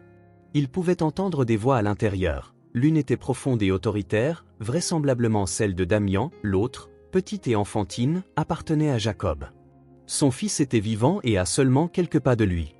Ethan dut lutter contre l'envie de se précipiter immédiatement.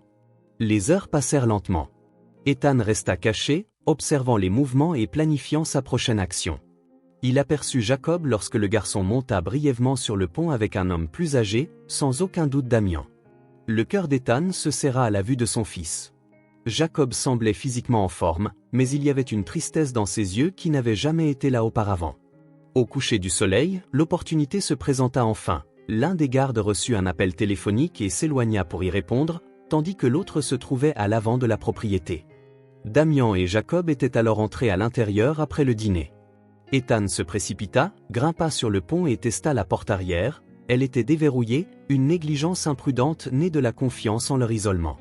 Il se glissa silencieusement dans un salon rustique mais luxueux. Des voix provenaient d'une pièce voisine, probablement la cuisine.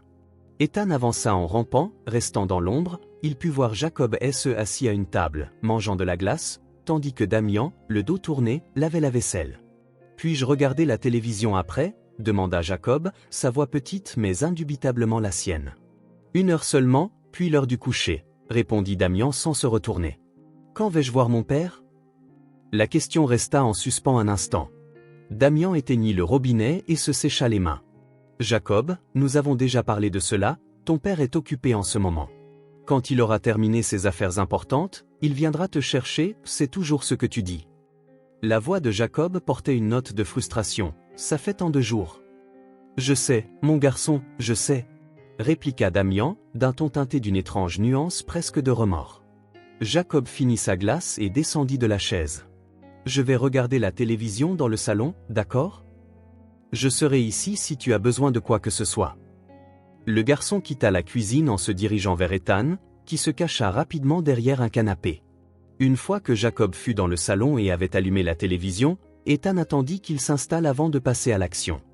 Silencieusement, il s'approcha par derrière le canapé où était assis Jacob, le cœur battant la chamade, et il tendit la main pour toucher légèrement l'épaule de son fils. Jacob se retourna, confus, et ses yeux s'écarquillèrent de reconnaissance avant qu'il ne puisse crier de surprise. Ethan plaça doucement un doigt sur ses lèvres pour signifier le silence. Des larmes montèrent aux yeux de Jacob, et il se jeta dans les bras de son père. Ethan le serra fort dans ses bras, sentant le petit corps trembler. « Je suis là », murmura-t-il à l'oreille de Jacob, « je suis venu te ramener à la maison, mais il faut que nous soyons très silencieux, d'accord ?» Jacob acquiesça contre son épaule, s'accrochant à lui comme s'il avait peur de disparaître. Quelle émotion! La voix froide fit brusquement pivoter Ethan. Damian se tenait à l'entrée du salon, une arme pointée directement sur eux. Il n'avait pas l'air surpris, plutôt résigné, comme s'il s'attendait à cela. « Éloigne-toi du garçon », ordonna-t-il. Ethan, à contre-cœur, relâcha Jacob, le maintenant partiellement protégé derrière lui. « C'est fini, Daman, ou devrais-je t'appeler Daniel Morgan ?» Un sourire sans humour traversa le visage de l'homme plus âgé. « Cela faisait longtemps que personne ne m'appelait ainsi. Je dois admettre que je suis impressionné. Je ne m'attendais pas à ce que tu me trouves aussi rapidement. Que veux-tu ? » Ethan demanda, essayant de gagner du temps pour évaluer ses options. De l'argent ? La vengeance ? Lequel ? La vengeance, répondit Damian, est un mot si simpliste. Damian fit un geste avec l'arme. Asseyez-vous tous les deux, nous avons beaucoup à discuter avant que mes hommes ne reviennent de leur diversion. Ethan et Jacob s'assirent sur le canapé, le garçon tenant toujours la main de son père. Damian prit place dans un fauteuil en face d'eux, l'arme toujours pointée. « Sais-tu pourquoi je fais cela, Ethan ? Tu as travaillé pour moi il y a des années en tant qu'architecte, mais je ne me souviens d'aucun motif qui justifierait cela. » Damian laissa échapper un rire court et amer. « Bien sûr, tu ne te souviens pas, des hommes comme toi se rappellent rarement les vies qu'ils détruisent en montant vers le sommet. » Il fit une pause, les yeux perdus un instant. « Je n'étais pas seulement un architecte dans ton entreprise, j'étais un associé mineur. J'ai investi toutes mes économies dans ton premier hôtel, croyant en tes grandes promesses. » Des souvenirs refirent lentement surface. Daniel Morgan, l'architecte discret qui avait contribué non seulement par son travail de conception, mais aussi par un capital initial, un homme réservé qui buvait trop lors des événements de l'entreprise. « Je me souviens de toi, Ethan, » dit-il lentement. « Mais c'est toi qui es parti de ton plein gré, tu as vendu tes parts de ton propre chef. » Le visage de Damian se tordit de colère. « Toi et tes avocats m'avez acculé lorsque vous avez découvert mon problème d'alcool. Vous avez utilisé une clause cachée dans le contrat pour dévaluer mes parts. J'avais besoin d'argent pour le traitement de mon fils, alors j'ai vendu pour une fraction de ce qu'elle valait. » Ethan plissa les sourcils, essayant de se souvenir. Ce fut une période tumultueuse, à l'époque où l'entreprise venait à peine de démarrer. Il avait de vagues souvenirs d'un problème avec un associé problématique, mais les détails avaient été gérés par ses avocats. Ton fils était malade, une leucémie. Il avait besoin d'un traitement spécialisé et coûteux. L'argent que j'ai obtenu de la vente des parts n'était pas suffisant. J'ai dû hypothéquer ma maison, vendre tout, et pourtant. Damian prit une profonde inspiration, la douleur évidente dans ses yeux. Mon fils n'a pas survécu, il est mort parce que je n'ai pas pu lui offrir le traitement qu'il méritait, tandis que tu bâtissais ton empire et que j'enterrais mon garçon de 5 ans. Ethan serra la main de Jacob, effrayé par la rage dans la voix de l'homme. Je suis désolé pour ton fils, dit-il sincèrement, mais cela remonte à des années. Pourquoi maintenant ? Pourquoi Jacob ? Parce que tu n'as jamais payé pour ce que tu as fait, répliqua Damian. La voix de Damian s'éleva, tu as continué à prospérer, construisant plus d'hôtels, accumulant plus de richesses, pendant que je perdais tout, mon fils, ma femme qui m'a quitté, ma carrière qui s'est effondrée à cause de l'alcool. Il pointa Jacob du doigt. Je voulais que tu ressentes ce que j'ai ressenti, cette sensation de voir ce que tu aimes le plus t'arracher sans prévenir. Le vide, le désespoir. Alors tu as orchestré tout cela, la fausse mort, le corps et la morgue. Damian hocha la tête. Un plan méticuleux. Il n'était pas difficile de trouver un autre enfant récemment décédé et ressemblant à Jacob, des pots de vin aux bons endroits ouvrent bien des portes. Il sourit froidement. Je dois admettre que tu m'as surpris, je ne pensais pas que tu découvrirais la vérité aussi rapidement. Cette petite fille des rues ne faisait pas partie de mon plan. Que comptais-tu faire initialement avec Jacob? Le garder quelques semaines, le laisser témoigner de ta destruction totale, puis le rendre, le laisser voir le père qui l'idolâtrait réduit à un homme brisé, ivre et ruiné comme je l'étais? Damian se pencha en avant, mais c'était avant que je ne réalise que je pouvais obtenir quelque chose de plus précieux, le contrôle de ton entreprise, de tout ce que tu as bâti. Ethan sentit un frisson, tu n'es pas seul dans cette pièce, Ethan. Damian sourit de manière énigmatique, lorsqu'une porte latérale s'ouvrit et qu'une silhouette familière entra, Thomas Carter, le frère cadet d'Ethan. Thomas. Ethan, j'ai l'impression d'avoir reçu un coup de poing dans l'estomac. Tu es impliqué dans tout ça? Thomas, toujours le mieux habillé et le plus méticuleux des frères, ajusta les manchettes de sa chemise. Salut, mon frère. Surpris? Comment? Pourquoi me croirais-tu si je te disais que c'était par amour fraternel? Thomas rit froidement, j'ai vécu dans ton ombre toute ma vie, Ethan, le brillant aîné qui a bâti un empire à partir de rien, tandis que je n'étais qu'un administrateur compétent occupant un poste que tu m'as donné par pitié, et ce n'était jamais par pitié. Ethan protesta, je te fais confiance, nous sommes famille. Famille. Thomas secoua la tête. Facile de parler de famille quand on a tout, le nom de l'entreprise, le contrôle majoritaire, le respect du conseil. Sais-tu combien de fois j'ai entendu ton frère dire qu'il faudrait agir différemment ou nous consulter, Ethan? Jacob jeta un coup d'œil, confus et effrayé, d'un adulte à l'autre. Ethan lui serra la main pour le rassurer. Alors, vous avez planifié cela ensemble? Utilisez mon fils pour me briser émotionnellement afin que je cède le contrôle de l'entreprise. Brillant, n'est-ce pas? Thomas sourit en coin, je suis tombé sur Damian par hasard dans un bar. Il buvait et se morfondait sur le passé, en parlant de la façon dont tu as ruiné sa vie. J'ai immédiatement vu le potentiel, lui, l'émotion, et moi, la connaissance interne de l'entreprise et de ta vie.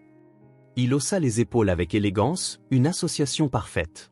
Le plan était simple, poursuivit Damian, te faire croire que ton fils était mort, te regarder te désagréger émotionnellement, devenant incapable de diriger l'entreprise. À ce moment-là, Thomas interviendrait, assumant le contrôle temporaire pour le bien de l'entreprise, et une fois le transfert achevé, Jacob réapparaîtrait miraculeusement. Thomas conclut en racontant une histoire réconfortante pour la presse. Le garçon qui avait été déclaré mort par erreur, réuni avec son père émotionnellement dévasté. Personne ne remettrait en question le changement de direction de l'entreprise, pas au milieu d'un tel drame familial. Ethan se sentit mal en réalisant l'ampleur de la trahison, son propre frère conspirait pour utiliser son enfant comme un pion dans un jeu de pouvoir corporatif. Thomas, comment as-tu pu? C'est ton neveu? Protesta Ethan. Thomas, au moins, eut la décence d'avoir l'air momentanément mal à l'aise. Jacob n'a jamais été en réel danger, nous nous sommes assurés qu'il était pris en charge. Tu me l'as pris, m'a fait croire qu'il était mort. As-tu une idée de combien cela est traumatisant? C'est exactement le point, intervint Damian, la voix emplie d'amertume. Maintenant tu sais ce que ça fait, Ethan, la douleur de perdre un enfant, et la différence, c'est que tu récupéreras le tien, je n'en ai jamais eu la chance. Ethan regarda Jacob, qui le fixait avec des yeux terrifiés, puis se tourna vers Damian. Que veux-tu maintenant? Tu te rends compte que ton plan n'a pas entièrement fonctionné. Je t'ai trouvé, c'est vrai, nous allons devoir improviser. Damian braqua l'arme plus fermement, nous pouvons encore conclure un accord. Quel genre d'accord? Simple. Tu signes des documents transférant le contrôle majoritaire de l'entreprise à Thomas, et moi, je vous laisse, toi et Jacob, partir indemnes. Et si je refuse? Le sourire glacial de Damian réapparut, alors les choses se compliqueront, et peut-être que Jacob devra rester avec nous plus longtemps. La menace voilée fit bouillir le sang d'Ethan, ne menace pas mon fils. Ce n'est pas une menace, c'est une affirmation. Tu choisis la voie facile ou la voie difficile. De toute façon, Thomas prend le contrôle de l'entreprise. La seule question, c'est combien de souffrances ton fils devra endurer dans le processus. Il regarda Jacob, ses yeux effrayés qui lui faisaient entièrement confiance. Qu'est-ce qu'une entreprise comparée à la sécurité de mon fils? Si je signe, tu garantis que tu laisseras partir Jacob, que cela se termine ici. Tu as ma parole. La parole d'un homme qui a enlevé un enfant ne vaut guère grand-chose, déclara Damian.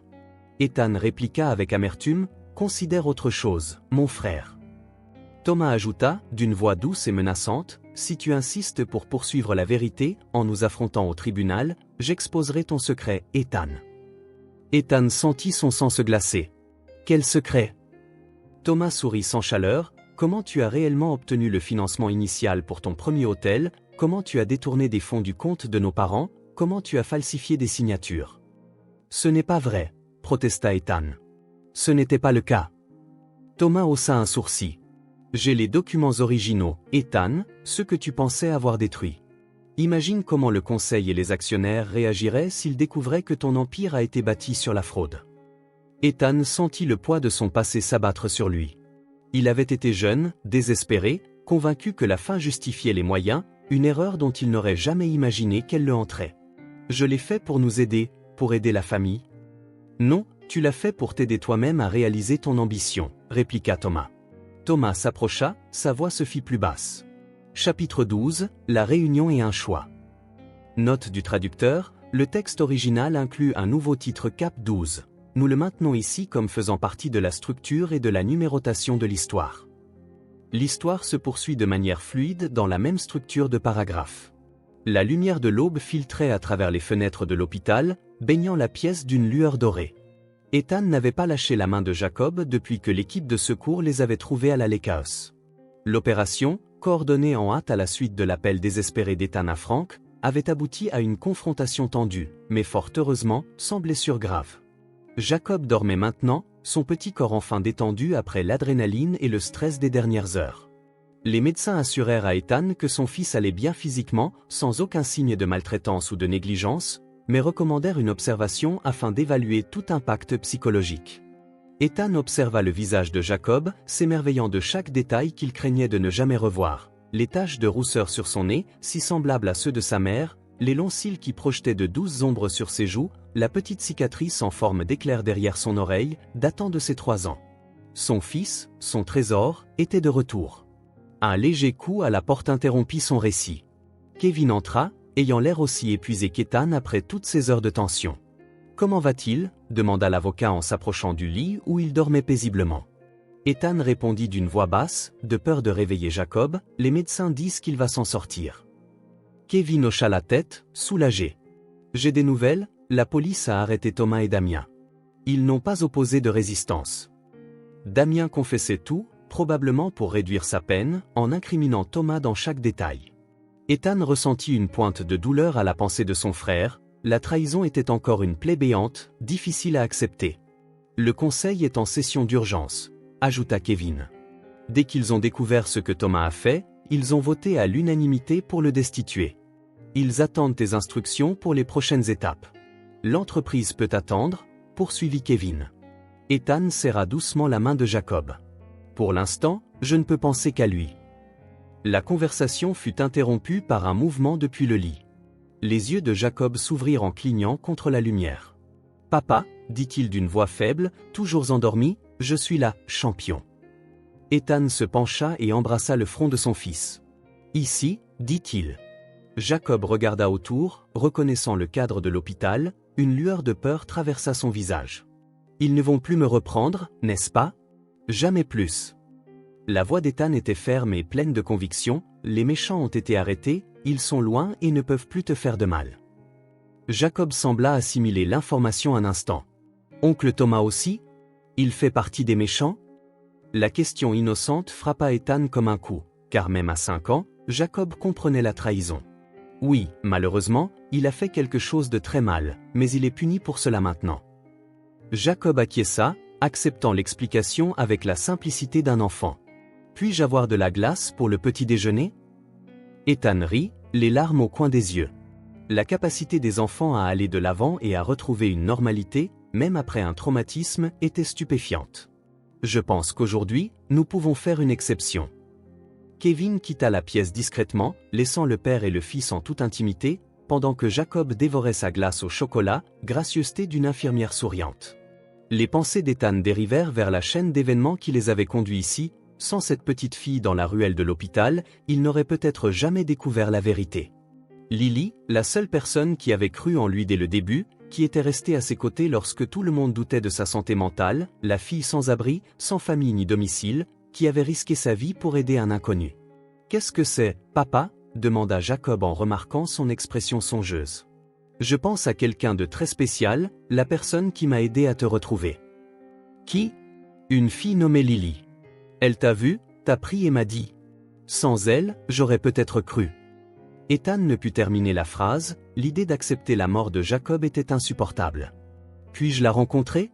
Je veux la remercier. » Ethan sourit, sentant une certitude grandir en lui. « Oui, nous la trouverons dès que nous quitterons cet endroit. » 3 jours plus tard, Ethan et Jacob furent autorisés à sortir.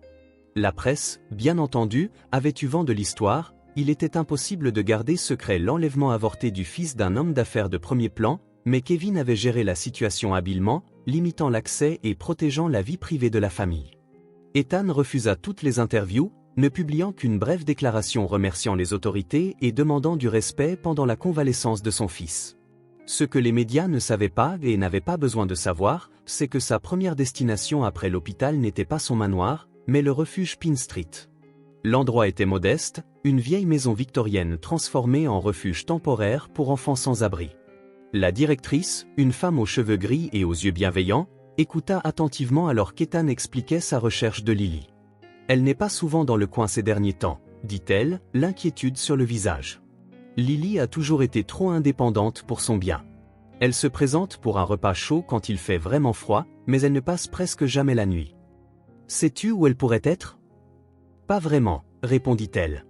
Elle traînait habituellement autour de la place principale ou de la bibliothèque publique, parfois au parc quand il fait beau. Ethan la remercia, main dans la main avec Jacob, ils commencèrent leur recherche. Ils visitèrent la place, la bibliothèque, plusieurs parcs. Ils interrogèrent des marchands ambulants, d'autres sans-abri, des agents. Certains reconnurent la description de Lily, cheveux foncés et en désordre, grands yeux observateurs, mais personne ne connaissait sa localisation actuelle. À la fin de la journée, Ethan commençait à craindre qu'il ne la trouve pas. Jacob, malgré sa fatigue, insista pour continuer à chercher. « Elle t'a aidé à me retrouver, » dit-il avec une logique enfantine. « Maintenant, nous devons la trouver. » C'est en passant devant le club où tout avait commencé qu'Ethan eut une idée. « Vérifions encore une chose, » dit-il à Jacob, en se dirigeant vers l'arrière du bâtiment. Là, elle était assise sur un banc près de l'entrée de service, en train de parler à un agent de sécurité plus âgé, Joe. Ethan supposa que lorsque Lily les vit, ses yeux s'écarquillèrent de reconnaissance et de surprise. « Tu l'as fait » s'exclama-t-elle en se levant, « tu as retrouvé ton fils. » Ethan sourit, l'émotion lui serrant la gorge. « Oui, et c'est en grande partie grâce à toi. » Jacob lâcha la main de son père et courut vers Lily, s'arrêtant à quelques pas, soudainement timide. « Salut, je suis Jacob, » dit-il, « mon père a dit que tu l'avais aidé à me retrouver. » Lily haussa les épaules, mal à l'aise avec les remerciements. « Je viens de lui dire ce que j'ai vu. » « C'était bien plus que ça, » intervint Ethan, « tu m'as cru quand personne d'autre ne l'a fait, tu es resté à mes côtés tout au long de la recherche. Sans toi, j'aurais peut-être abandonné. » Dieu, Joe, qui observait discrètement, s'éloigna pour leur donner de l'intimité. « Je suis venu t'inviter, Lily, » poursuivit Ethan, « je veux que tu viennes vivre avec nous. » La fille le regarda, incrédule. « Quoi ? Jacob et moi avons une maison qui est bien trop grande pour nous deux seulement. Tu nous as aidés quand nous en avions le plus besoin, laisse-nous te le rendre. » Lily recula d'un pas, le mépris évident dans ses yeux. 5 ans passés dans la rue lui avaient appris que si quelque chose semblait trop beau pour être vrai, c'était généralement le cas. « Pourquoi ?» demanda-t-elle, en plissant les yeux. « Tu n'as pas à faire cela simplement parce que je t'ai aidé. »« Ce n'est pas seulement par gratitude, » répondit Ethan sincèrement, « c'est parce que nous voyons quelque chose de spécial en toi, de l'intelligence, du courage, du cœur. Tu mérites une chance, Lily, une famille, un foyer, une éducation, un avenir différent. » Jacob s'approcha timidement de Lily, tendant la main. S'il te plaît, ce serait génial d'avoir quelqu'un d'autre avec qui jouer à la maison. La fille regarda sa main tendue, puis Ethan, avec une incertitude mêlée d'espoir dans les yeux. Je ne sais pas, je ne suis pas facile, les autres familles me renvoyaient toujours, nous ne sommes pas comme les autres familles. Et pour être honnête, ni Jacob ni moi ne sommes vraiment faciles non plus, dit Ethan doucement. Cela fit naître un petit sourire sur le visage de Lily. Puis-je essayer pendant quelques jours, juste pour voir comment c'est? Bien sûr, aussi longtemps que tu le souhaites, sans pression, répondit-elle. Elle hésita encore un moment avant de finalement hocher la tête. D'accord, mais juste quelques jours. Jacob fit un petit saut de joie tandis qu'Ethan ressentait un soulagement intense. Ce n'était que le début, il savait que gagner la confiance de Lily serait un long processus, mais c'était un début. Les semaines qui suivirent furent une période d'adaptation pour tout le monde. Au début, Lily resta sur ses gardes, refusant de déballer son petit sac à dos contenant ses quelques effets, comme si elle s'attendait à être expulsée à tout moment. Elle restait attentive à chaque son, observant chaque mouvement. Poli mais distante, Jacob, quant à lui, l'adopta instantanément comme une grande sœur, bien qu'ils aient le même âge. Il la suivait partout dans la maison, lui montrait ses jouets, lui racontait des histoires. Son acceptation inconditionnelle fut le premier rayon de soleil à percer les murs de méfiance de Lily. Le premier véritable changement se produisit 3 semaines plus tard. Ethan aidait Jacob à construire un avion miniature lorsqu'il entendit des rires provenant de la chambre de Lily, la pièce qu'elle acceptait désormais comme la sienne. Il s'approcha discrètement et jeta un coup d'œil à travers la porte légèrement entr'ouverte. Lily et Jacob étaient assis par terre, entourés de crayons et de papier, dessinant quelque chose ensemble et riant d'une blague privée. Ce qui attira toutefois l'attention d'Ethan, c'était le sac à dos de Lily, qui avait enfin déballé ses affaires, rangées soigneusement dans les tiroirs. Ce soir-là, après que les enfants furent endormis, Ethan trouva un dessin laissé sur son bureau.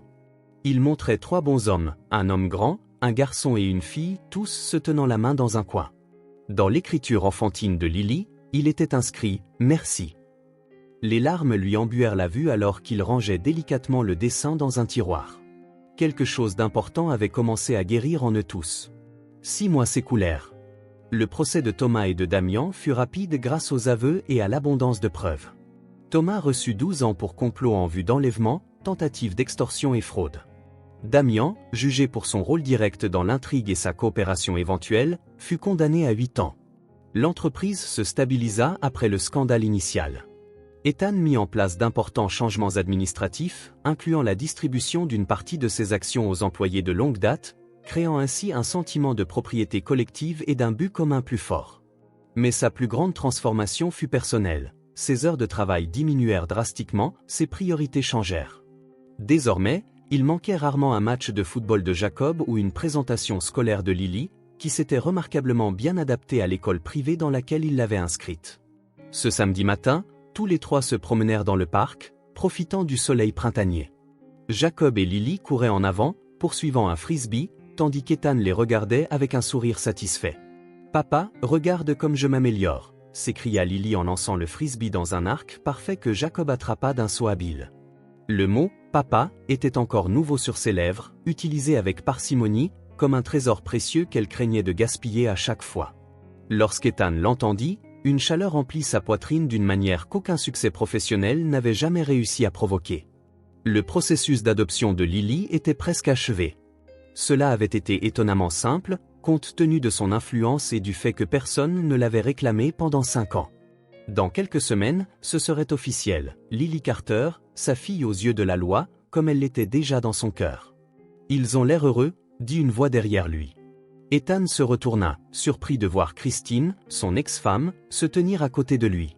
Il ne l'avait pas vue depuis l'hôpital, lorsqu'elle avait rendu visite à Jacob peu après le sauvetage. « Christine, je ne savais pas que tu étais en ville. »« Je suis arrivée hier, » répondit-elle en regardant les enfants jouer, un doux sourire aux lèvres. « Jacob a tellement grandi, et ce doit être Lily, la fille qui t'a aidé, » dit-elle. « Oui, elle vit avec nous maintenant. En fait, je finalise son adoption. » Christine haussa les sourcils, véritablement surprise. « Wow, c'est inattendu. » L'Ethan que je connaissais a appris de dures leçons, dit-il doucement, avoir failli perdre Jacob, découvrir la trahison de Thomas, tout cela m'a fait repenser à ce qui compte vraiment. Christine hocha la tête, compréhensive. Je suis heureuse pour toi, pour vous tous. Hésitante, elle ajouta, je suis désolée de ne pas t'avoir cru, de t'avoir pris pour délirant lorsque tu as insisté sur le fait que Jacob était vivant. Tout le monde pensait que c'était le cas, toutes les preuves semblaient le confirmer. Pourtant, j'aurais dû avoir plus de foi, j'aurais dû. Ethan comprit qu'il y avait bien des « aurait dû » dans leur passé commun. Les enfants seraient ravis si tu restais pour le déjeuner, proposa-t-il. Si tu veux, bien sûr. Christine sourit, ça me plairait. Cette nuit-là, après que les enfants furent endormis et que Christine fut retournée à son hôtel, Ethan s'assit sur la véranda de sa maison, contemplant les étoiles. Le chemin qui l'avait conduit ici avait été sinueux, marqué par des pertes et des découvertes, des trahisons et des loyautés inattendues. Il pensa à Damian, un homme consumé par le chagrin et l'amertume, incapable d'avancer après la perte de son fils, et à Thomas, dont la jalousie et l'ambition avaient corrompu le lien fraternel qui aurait dû être sacré. Tous deux avaient laissé l'obscurité envahir leur cœur, transformant la douleur en cruauté. Pendant un instant, Ethan reconnut combien il aurait pu suivre le même chemin si Jacob était vraiment mort. Aurait-il pu surmonter cela, ou se serait-il laissé emporter par le même désespoir et la même vengeance qui avait consumé Damian? De légers pas le ramenèrent au présent. Lily se tenait à la porte de la véranda, pieds nus, vêtue d'un pyjama rose, une couleur qu'elle avait d'abord rejetée comme trop féminine, mais qui était désormais l'une de ses préférées. « Tu n'arrives pas à dormir » demanda Ethan. Elle secoua la tête et vint s'asseoir à côté de lui sur le rocking chair. « J'ai fait un mauvais rêve. Tu veux en parler » Lily hésita, « J'ai rêvé que tout cela se terminait, que je retournais à la rue. » Ethan passa un bras autour de ses épaules, l'attirant près de lui. « Ça n'arrivera jamais, Lily. C'est ta maison maintenant, pour toujours. Promis, je te le promets. » Ils restèrent assis en silence un moment, la chaise se balançant doucement, tous deux regardant le ciel nocturne. L'assistante sociale annonça, « Je pourrai utiliser votre nom de famille une fois l'adoption finalisée. » Lily dit, d'une voix petite mais pleine d'espoir, « Je serai Lily Carter. » Si tu veux, tu n'es pas obligé de changer ton nom si tu préfères conserver l'original. Je ne veux rien du passé, dit-elle avec une conviction surprenante, je veux être nouvelle, différente, comme toi et Jacob. Ethan sentit une boule se former dans sa gorge. C'est un honneur de t'avoir dans cette famille, Lily. Tu nous as sauvés, tu sais, non seulement en aidant à retrouver Jacob, mais en nous rappelant ce qui compte vraiment. Elle bâilla en se blottissant plus près. Tu m'as sauvé aussi, murmura-t-elle, les yeux se fermant doucement tandis qu'elle s'endormait dans ses bras. Ethan réfléchit au chemin extraordinaire qui les avait réunis il y a à peine quelques mois. Sa vie tournait uniquement autour des contrats, des expansions et des profits. Jacob était important, bien sûr, mais il y avait toujours une réunion plus urgente, une négociation plus cruciale. L'idée d'ajouter un autre enfant à sa vie, en particulier un enfant avec un passé aussi difficile que celui de Lily, aurait semblé impossible. Mais avoir failli perdre Jacob l'avait fondamentalement changé. Ses priorités avaient été réordonnées, ses valeurs redécouvertes, et dans le processus, non seulement Lily avait trouvé une famille, mais lui avait trouvé une meilleure version de lui-même. Prudemment, pour ne pas la réveiller, Ethan se leva et emmena Lily dans sa chambre. Après l'avoir bordée et embrassée sur le front, il s'arrêta près de la chambre de Jacob, le regardant dormir paisiblement, le cœur débordant de gratitude.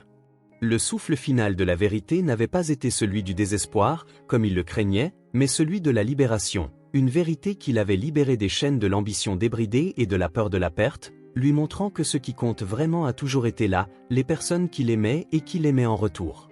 De retour dans son bureau, avant de se retirer pour la nuit, il jeta un nouveau coup d'œil au dessin que Lily avait réalisé, les trois bonshommes se tenant la main, si simple et pourtant si profond.